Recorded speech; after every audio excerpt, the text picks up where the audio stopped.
समाचार जब शंकर पाए, वीरभद्र कर कोप पठाए। यज्ञ विध्वंस जाए तिन कीना, सकल सुरन विधिवत फल दीना। जब शिव जी ने समाचार पाए तो वीरभद्र को बड़ा कोप करके भेजा। समाचार नारद जी पहुँचाए थे।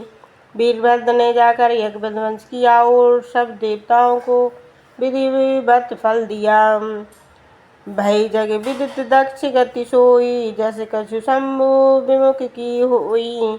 ये इतिहास सकल जग जाना, ताते में संक्षेप बखाना। दक्ष की वही संसार विदित गति हुई, जैसे कुछ शिव जी के प्रतिकूल की होनी चाहिए। ये इतिहास सब जगत जानता है, इसी कारण मैंने संक्षेप से बखान किया है। सती मरत हरिशन बर मांगा, जन्म जन्म शिव पद अनुरागा। के कारण हिम गिर गिर जाई, जन्मी पार्वती तन पाई। सती ने मरते समय भगवान से यही वर मांगा कि जन्म जन्म तर शिव जी के चरणों में प्रेम रहे। इसी कारण हिमालय के घर जाकर पार्वती का शरीर पाया, जन्म लिया। तेई कारण कहने का यह आशय है कि जो योग अग्नि से जलता है वह जन्म नहीं पाता। सती ने वर मांगा था, इसी से जन्म पाया। दूसरा आशय है कि योग अग्नि द्वारा जली हैं। शीतलता को प्राप्त होने के निमित्त हिमगिरी की पुत्री हुई। जब ते उमा शैल ग्रह आई, सकल सिद्ध संपत्ति ता छाई। जहाँ ता मुनि स्वाश्रम कीने, उचित वास हिम भूधर दीने। जब से पार्वती हिमालय के घर आई, तब से वहाँ सिद्ध संपत्ति छा गई। जहाँ ता मुनियों ने अच्छे आश्रम किए, हिमालय को अच्छे अच्छे स्थान उन महात्मा को दिए। सदा सुमन फल सहित सब, द्रुम नव नाना जात। प्रगट सुंदर शैल पर, मणियां कर बहु भांत। नाना प्रकार के वृक्ष फल फूल सहित सब हो गए, और बहुत प्रकार से पर्वत पर मणियों की खान प्रकट हो गई। सरता सब पुनीत जल बहीं, खग मृग मधुप सुखी सब रहीं।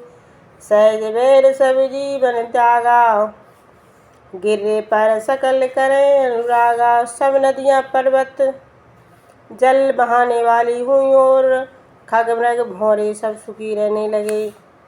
सब जीवों ने स्वाभाविक बैर छोड़ दिए, पर्वत पर आनंद करने लगे। सोई शैल गिरिजा गृह आई, जिमि नर राम भक्त की पाई। नित नूतन मंगल गृहस्थासु, ब्रह्मादिक गावे यश जासु। पार्वती के घर में आने से हिमालय ऐसा शोभित हुआ, जैसे मनुष्य राम की भक्ति को पाकर शोभित होते हैं। उसके घर में नित नया मंगल होने लगा, जिसका यश ब्रह्मादिक के गाते हैं। नारद समाचार सब पाए, कौतुक हिम गिर गए सिधाए। शैलराज बड़े आदर कीना, चरण पखार बर आसन दीना। ये सब समाचार नारद जी ने पाए तो कौतुक से हिमालय के घर गए। शैलराज ने बड़ा आदर किया और चरण धोकर सुंदर आसन दिया। नारी सहित मुनिपद सिर नावा, चरण सलिल सब भवन सिचावा। निज सौभाग बहुत गिरवर्णा, सुता बोल मैले मुनि चरना। स्त्री समेत मुनि के चरणों में सिर नवाया और चरणों के जल से सब घर पवित्र किया, अर्थात जल को छिड़कवाया। हिमालय ने अपना भाग बहुत वर्णन किया और कन्या को बुलाकर मुनि के चरणों में डाला और कहा, त्रिकालज्ञ सर्वज्ञ तुम, गति सर्वत्र तुम्हारी। कहो सुता के दोष गुण, मुनिवर हृदय विचार। हे मुनि श्रेष्ठ नारद जी महाराज, आप तीनों काल के जानने वाले सर्वज्ञ हो। आपकी गति भी सब स्थान में है, अतएव इस मेरी कन्या के गुण दोष मन में विचार कर कहिए। कहे मुनि बीस गूढ़ मृदुबानी, सुता तुम्हार सकल गुण खानी। सुंदर सहज सुशील सयानी, नाम उमाम्बिका भवानी। नारद जी हंसकर गंभीर कोमल वाणी से बोले, तुम्हारी पुत्री सब गुणों की खान है। जो रजोगुण तमोगुण सदोगुण, जिनसे ब्रह्मा विष्णु शिव की उत्पत्ति है, वही तुम्हारी पुत्री है। यही गूढ़ वाणी है, अर्थात तुम्हारी सुता उन सब गुणों से जो स्त्रियों को चाहिए भरी है। यह बिना श्रृंगार के स्वाभाविक सुंदर शीलवती है और चतुर होगी, और नाम अनेक हैं, पर इस समय उमा, अंबिका और भवानी नाम होंगे।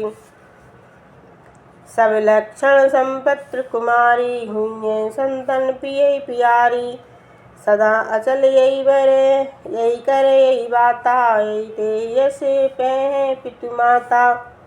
यह जगत की उत्पत्ति आदि सब लक्षणों से संपन्न अर्थात भरी है, और सदा अपनी प्रिय को प्यारी होगी। इसका सौभाग्य सदा चल रहेगा, और इससे माता पिता को यश मिलेगा।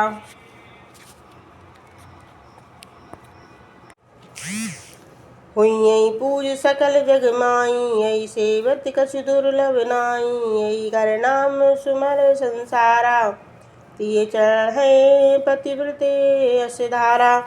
यह सब जगत में पूज होगी, और इसकी सेवा करने से सब कुछ दुर्लभ नहीं रहेगा। इसका नाम संसार में सुमरन करके स्त्रियां पतिव्रत रूपी तलवार की धार पर चढ़ेंगी। शैल सुलक्षण सुता तुम्हारी, सुनो जे अब गुण दुचारी। अगुण अमान मात पितुहीना, उदासीन सब संशय छीना। हे शैल, तुम्हारी पुत्री ऐसी सुलक्षणी है, पर इसमें दो चार अवगुण भी है, वह भी सुनो। गुणों से रहित अमान, माता पिता से रहित उदासीन, सब संदेह से क्षीण। योगी जटते काम मन, नगन अमंगल भेक। अस्वामी यही को मिले परिहस्त असरेख। योगी जटा वाला, कामना रहित नंगा, अमंगल भेष, ऐसा स्वामी उसको मिलेगा, क्योंकि हाथ में ऐसी रेखा पड़ी है। अपने रूप को निरंतर योग में जो मिलावे, वह योगी अनादि काल से जिसकी जटा बड़ी है और जिसका कामना रहित मन है। नगन अर्थात नहीं, सम्मूता जिनके निकट अर्थात अकेले रहने वाले हैं। मंगल अर्थात अतिशय मंगल भेष, जिसका आकार का अतिशय अर्थ निष्काम कांट लिखा है। बूंद अघात सही गिरी कैसे, खल के वचन संत जय जैसे। अघात का अर्थ अतिशय, घात शेष पूर्वत है। शून्य मुनि गिरा सत्य जिय जानी, दुख दंपतय उमा हर्षानी। नारद ये भेद न जाना, दशा एक समझत बिलखाना। मुनि की बाणी सुन और मन में सच्ची जान, दोनों स्त्री पुरुष को दुख हुआ, किंतु पार्वती गुण समझकर प्रसन्न हुई। इस भेद को नारद जी ने भी नहीं जाना, क्योंकि सबकी एक ही दशा हुई, परंतु समझने में पार्थक्य थी। माता पिता के नेत्रों में दुख से और पार्वती के नेत्रों में आनंद से जल भरा था, परंतु समझने में बात अलग अलग थी। सो आगे लिखते हैं, किसी के नेत्रों में आनंद का और किसी के नेत्रों में दुख का जल था।